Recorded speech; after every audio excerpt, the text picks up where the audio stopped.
এটা কথাদের বাড়ি।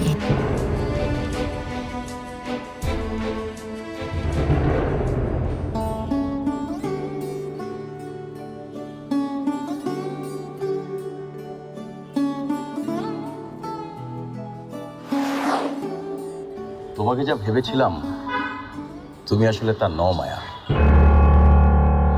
তাহলে আমি কি? কি ব্যাপার, ভয় পেয়ে গেলে নাকি? কই না। এই যে প্রথমে আমি তোমাকে যে মৌ ভেবেছি সেটা ছিল আমার ভুল।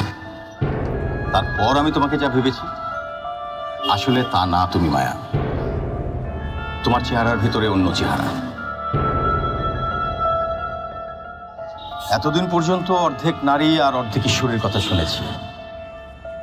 আজ বুঝলাম তোমার ভেতরে অর্ধেক হচ্ছে মৌ আর অর্ধেক স্বামী।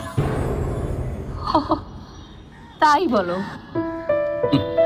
স্বামী তাহলে ঈশ্বরী? তাই তো আসলে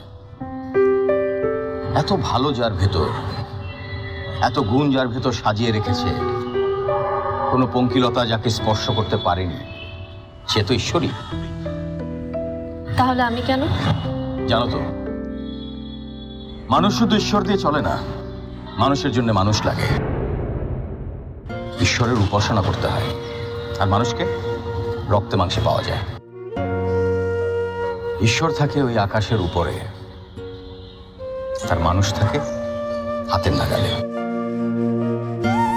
তুমি একটু মৌ, একটু সাম্যী, একটু নারী, একটু ঈশ্বরী, সব মিলিয়ে পূর্ণাঙ্গ একটি মায়া। তাহলে আমাকে ছেড়ে দিতে চেয়েছিলে কেন? হয়তো নতুন করে পাবার আশায়।